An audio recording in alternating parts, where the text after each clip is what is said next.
Hello friends, இந்த வீடியோவில் நான் எனக்கு தெரிஞ்ச சில இங்கிலீஷ் டிப்ஸை சொல்ல போகிறேன். அதாவது இங்கிலீஷ் பேச எப்படி நம்ம ப்ராக்டிஸ் பண்ணலாம், எப்படி நம்மளோட இங்கிலீஷை கொஞ்சம் கொஞ்சமாக இம்ப்ரூவ் பண்ணலான்றத பற்றி தான் சொல்ல போகிறேன். நான் ரொம்ப ஃப்ளூயன்சியாக இங்கிலீஷ் பேசுகிற ஆள்லாம் கிடையாது. ஓரளவுக்கு நார்மலாக தான் பேசுவேன், ஆனால் மேனேஜ் பண்ணிவிடுவேன். எனக்கு தெரிஞ்சதை நான் சொல்ல போகிறேன். நாம் இங்கிலீஷ் சரளமாக பேச முடியாமல் போகிறதுக்கு காரணம் என்னென்னா, பயப்படுவோம், பர்ஃபெக்ஷனாக பண்ணணும் அப்படின்னு நினைப்போம். மனசுக்குள்ளேயே டிரான்ஸ்லேட் பண்ணி பண்ணி ட்ரை பண்ணுவோம். ஒரு கட்டத்துக்கு மேலே கஷ்டம்னு நினச்சி விட்டுடுவோம். இதில் என்ன ஒரு ஆச்சரியமான ஒரு விஷயம்னா, மற்ற லாங்குவேஜெல்லாம் நம்ம பர்ஃபெக்ஷனாக பேசணும் அப்படின்னு நினைக்க மாட்டோம். தமிழை நம்ம எப்படி வேணாலும் பேசுவோம். ஆனால் இங்கிலீஷை வேர்ட்ஸை கரெக்டாக ப்ரொனவுன்சியேஷன் பண்ணணும் அப்படின்னு சொல்லி சொல்லி நம்மளை பயமுறுத்தி வச்சுருக்காங்க. அந்த ப்ரொனவுன்சியேஷன் இருக்குல்ல, அதை கூட ப்ரனன்சியேஷன் அப்படின்னு சொல்லணும். அது ப்ரொனவுன் கிடையாது, ப்ரனன்சியேஷன். இப்படிலாம் சொல்லி சொல்லி நம்மளை அந்த லாங்குவேஜ் மேலே ஒரு பயத்தை உருவாக்கி வச்சுருக்காங்க. அது ஒன்றும் கடவுள் கொடுத்த லாங்குவேஜ் கிடையாது. மக்களால் உருவாக்கப்பட்ட ஒரு லாங்குவேஜ் தான். அது ஒரு கம்யூனிகேஷன் டூல்ஸ் தான். அதனால் அதை ஈஸியாக அடையலாம். எப்படின்னா, நாம் இன்றைக்கி மேக்ஸிமம் இங்கிலீஷ் வேர்ட்ஸ் தான் யூஸ் பண்ணுறோம். ஃபோன் நம்பரை கூட தமிழில் சொல்கிறதில்ல, நம்ம சைனை கூட தமிழில் போடுறதில்ல, இங்கிலீஷில் தான் போடுறோம். எல்லா பொருட்களும் இங்கிலீஷில் தான் இருக்குது, இங்கிலீஷில் தான் சொல்கிறோம். நாம் கிட்டத்தட்ட ஒரு 30% இங்கிலீஷ் பேசுகிறோம். அதுதான் உண்மை. ஆனால் ஏன் இங்கிலீஷ் பேச வரமாட்டேங்குதுன்னா, நாம் திங்க் இன் இங்கிலீஷ் ப்ராக்டிஸை பண்ணுறதே இல்லை.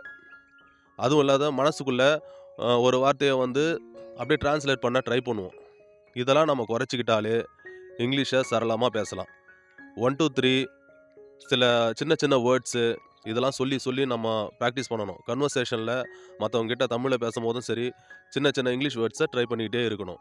அப்போ தான் கொஞ்சம் கொஞ்சமாக ப்ராக்ரெசிவாக இருக்கும்பொழுது நம்ம மனசு நம்மளை நம்பும். இவருக்கு கொஞ்சம் இங்கிலீஷ் தெரியுதுன்னு நம்ம மனசு நம்பும் போது அது கொஞ்சம் கொஞ்சமாக கான்ஃபிடென்ட்டாக கொடுக்கும்.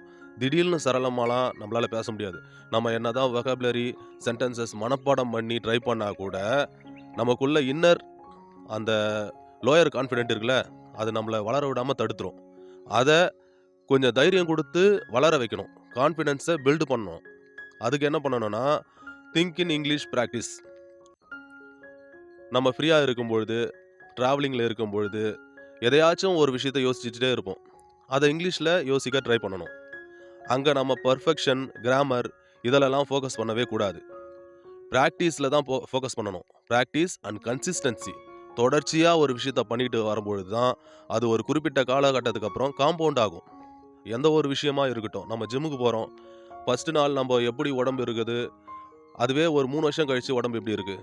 கண்டினியூஸாக நம்ம ட்ரை பண்ணும்பொழுது ஒரு கட்டத்துக்கு மேலே அது மசில் டேமேஜ் ஆகி உடம்பு கட்டுக்கட்டாக மாறும்.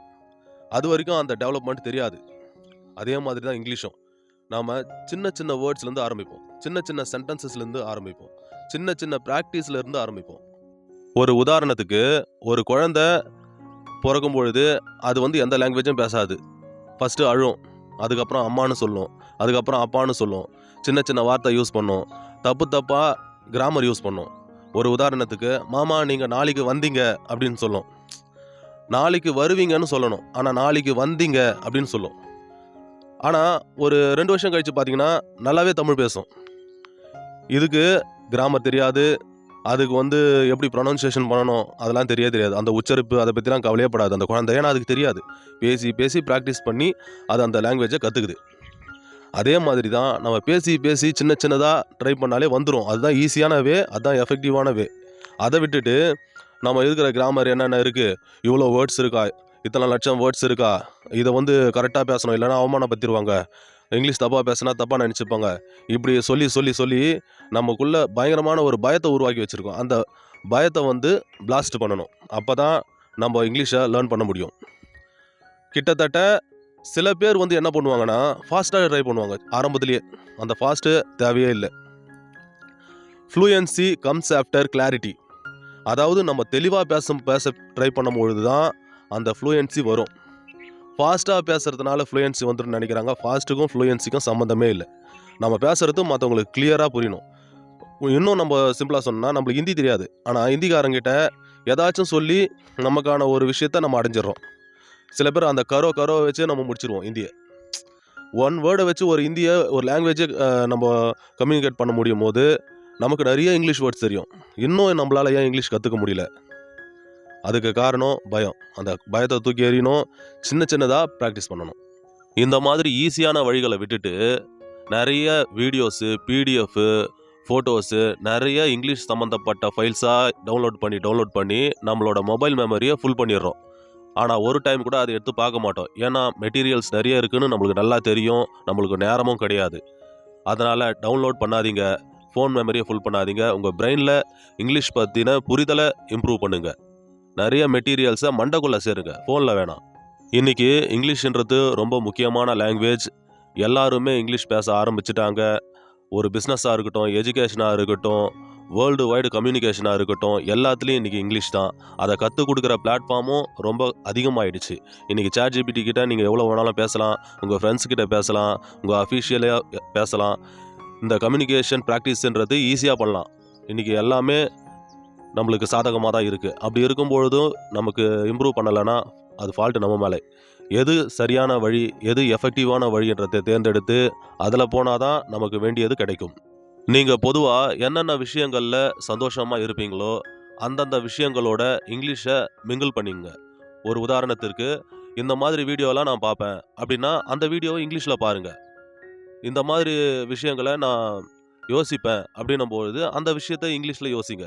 சந்தோஷமான நிகழ்வுகளையும், இங்கிலீஷையும் சேர்த்து பண்ணும்பொழுது, இங்கிலீஷும் சந்தோஷமா கத்துப்பீங்க.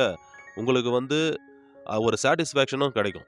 அந்த பிராக்டிஸ்ல வந்து உங்களுக்கு சலிப்படையாது. சந்தோஷமா திங்க் பண்ணுங்க. சந்தோஷமா பிராக்டிஸ் பண்ணுங்க. சந்தோஷமா பேசுங்க. சந்தோஷமா எழுதுங்க. நெறைய பேரு அ உங்களுக்கு என்னென்னலாம் தோணுதோ அத வந்து நோட்ல எழுதுங்க.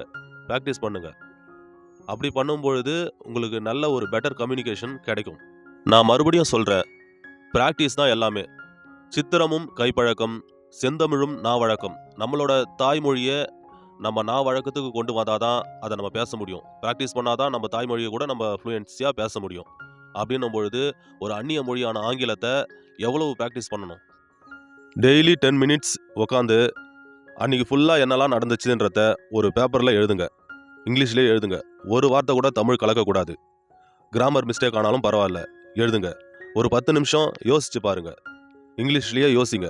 என்னென்ன நடந்துச்சு? நாளைக்கு என்ன நடக்கும்? இப்படி வந்து ஒரு கேம் மாரி, ஒரு டாஸ்க் மாரி எடுத்து பண்ணுங்க. டெய்லியும் 10 வேர்ட்ஸ் கத்துக்குங்க. நல்லா மனப்பாடம் பண்ணுங்க. 10 வேர்ட்ஸ் சூஸ் பண்ணுங்க. நல்லா மனப்பாடம் பண்ணுங்க. போதும். நெறைய வேர்ட்ஸ்லாம் மனப்பாடம் பண்ணாதீங்க.